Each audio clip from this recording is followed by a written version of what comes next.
Hi, welcome to Rossi Audio again. This video can be kind of controversial. Um, a lot of people in the groups that I'm posting these videos in have a very hateful relationship to certain type of people in our community, and we are talking about flippers, equipment flippers. But it goes deeper than just being a flipper. I touched the subject a little bit in another video a couple of days ago, and it's you have to understand one thing, and we all have to understand one thing, and it's that we need flippers. There's good flippers, bad flippers, so we need them in some kind, in some way. But this is going to be more about selling and buying vintage audio gear or audio gear in general. And it includes the flippers, but it also includes you and me and how we buy things and how we sell things and how important it is to know what you have and how important it is that you know what you're selling. But as a buyer, it is also equally important that you know what you're buying. Because sometimes I'm being asked, what is the most important thing? Knowing what you're selling or knowing what you're buying? Well, they're both equally important. Because if you buy something today, you want to make sure that you buy things that are in working condition, in nice condition, both mechanically and cosmetically. But you also want to know that it has the original parts. For electronics, that's not so much big of a problem, because if you look at it, you can tell right away if it has the wrong knobs or something like that. But for electronics, it is more like, is it working? Is it not working? Has it been serviced? Has it been upgraded? Does it have new caps? All this stuff. But when it comes to speakers, and speakers can be tricky because there's so many manufacturers out there, and there was so many manufacturers out there. So no one can be a specialist on all brands. And speakers back in the day, some of them was built fairly primitive, and so some people might say, well, they look homemade, but they're not.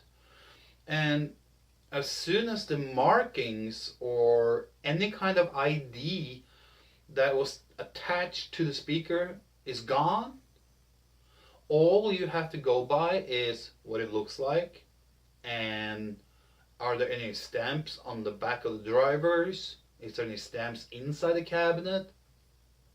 If there are not any stamps inside the cabinet, okay, then we have to focus on the drivers. So what do the drivers say and all that stuff? And you identify the speakers that way. So it's important to know what you buy, because down the road, you might want to sell them again. And if you're not sure what you're buying and you're not sure what you have if you bought them, how can you be sure what you have the day when you're going to sell them? And let's say you don't know what you have, and the speakers are fairly rare or special, and they normally fetch a good price, but you just list them. Let's say you own them for a year and then you list them for sale, and let's say you paid $100 for it and you just want to get your money back and you sell them for $100. What if those speakers are worth $500?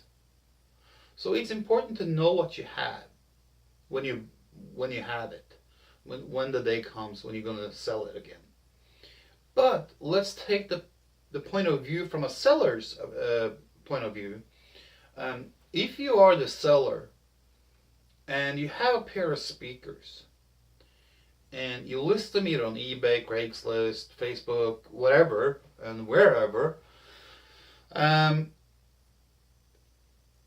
you list it as you have everything. You have the tags, you have the labels and everything, you know what kind of brand it is. But if you list a speaker, you better be darn sure and damn sure that what you're selling is the correct model with the correct drivers, so it's matched. And the biggest mistake that I see a lot of the time is that people who are not the original owners, who have acquired these speakers sometime down the road, they assume, because of stereotyping, that these speakers are not original, and they sell them cheap. And what if this is you? I have come across so many times people who sell speakers, and they say, due to a non-original driver, mid-range, tweeter, woofer, whatever it is, I have lowered the price, because sometimes they start out putting a price on it and then it doesn't sell, and they start doing some research and they look up, but they can't find maybe that model, because some models are not on in the internet, or very hard to find models about them, even pictures. And sometimes you find pictures of that model where people have done some modifications, and you go like, oh shit, this does not look like anything what I got. And what they found that people have modified is, and the description is maybe not saying that it's been modified. Then you go like, oh shit, this one is not original, so I'm going to lower my price just to get them going. And trust me, I have bought quite a few speakers in my life that are totally 100% original, but where the seller believed that the speaker were manipulated in some way, or had been changed, or drivers had been replaced, and of course that benefits me as a buyer. I am of that philosophy that if I don't know what I have, and if I don't know what I buy, and if I don't know what I'm selling, that falls on me. That's my responsibility to know. It's not my responsibility to educate every person in the world that own a pair of speakers. So I go out, and when I see these ads, and if there's a model that I want, I'm going to buy it for the asking price, if the asking price is fair. And if it's low, if the seller is really lowballing himself, of course I'm going to buy it. I'm not going to let an opportunity like that go me by or pass me by. So it's not my job to inform him that, hey, you know what? You have the right thing, so you should jack up the price a couple of $100. No. If someone is listing something for $50, and I think that, oh my God, those speakers are worth at least 8 times that. Why am I, and if I'm interested, why am I going to go to that person and say, hey, you have the right speakers there, so I'm gonna pay you $400 for them because that's what they're worth? No, I'm sorry, that's not how it works. If the seller doesn't know what he got, and he lists them wrong, and he put a price on it, that's it. I mean, most of us haggle on price. You don't haggle the price up. Sometimes you haggle the price down, but if the price is already set so low that you know that the value of the item or the speakers are worth more, of course you're going to jump on a deal like that. I am not into this for a moral speech. That's not it. It's about seizing the moment and taking advantage of a good deal that is coming your way. And God forbid we are lucky sometimes, because that's what it is. It's lack of knowledge from one person, and it's a luck because no one else have bought it before you did, and you just happen to be at the right time at the right place, getting the right deal. But that is from a buyer's point of view, that you're lucky and all that. But from a seller's point of view, he's losing out. So that goes back to knowing what you have. That's the bad thing about the flippers, because they normally know what they have. and they normally know what they're selling, and then they normally know what they're buying. What the flippers in many cases don't know is what the real value is. They overprice in many cases everything, and a lot of the flippers are gouging people, and they are selling to people who don't know what they're buying. Okay, so we're back to that again. But of course, you have flippers that are honest, and you have flippers that are playing with nice rules, you know, if you can call it that. I am a flipper. We're all flippers in some way, in one way or another. We're all flippers. I buy stuff. I maybe sell something right away if I see a good deal, but it's not a brand that I collect, because I'm a collector and I'm a flipper. I'm a buyer, seller, and a collector and a flipper. But if it's a brand that I'm not collecting, but I know it's a good deal and I can make money by flipping it, of course I'm going to buy it and I'm going to sell it. If it is a brand that I collect, okay, then I buy it and I sit on it. And maybe a year, 2, 3, 4, 5 down the road, maybe I want to thin out my collection or change my collection a little bit, and then I sell it, and I know that I bought it for such a good price back then that I'm still going to make money on it. So that's flipping. Flipping is nothing about time frame. If you buy something and you sell it later, you're flipping it. It doesn't matter if it's the next day, the next month, or the next year, or 10 years down the road, you're still flipping a product. And if you know that either way, doesn't matter how long, you're going to make money on it because you got such a great deal, well, you flipped it for a profit. So we're all flippers. So we shouldn't take all flippers under one comb and call them idiots and assholes and be all negative, because there is good flippers out there.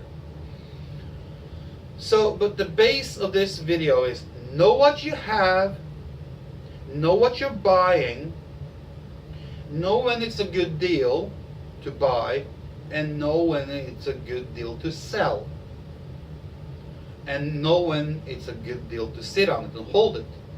Because some products and some brands with time will go up in value. It's always like that in collectible communities. Some things keeps its price at a steady level, and some people know that certain type of products will skyrocket after a while, and it's all about supply and demand and how rare it is. So let's recap here and get this video wrapped up. When you buy stuff, if you're a buyer, you want to know what you're buying. Look for identification marks, look for labels, make sure that all drivers are matching the cabinet and the model number. Make sure that you don't overpay. Do your research before you make a deal so you know what they kind of sell for, and then of course try to haggle. That's a buyer's privilege, is to haggle.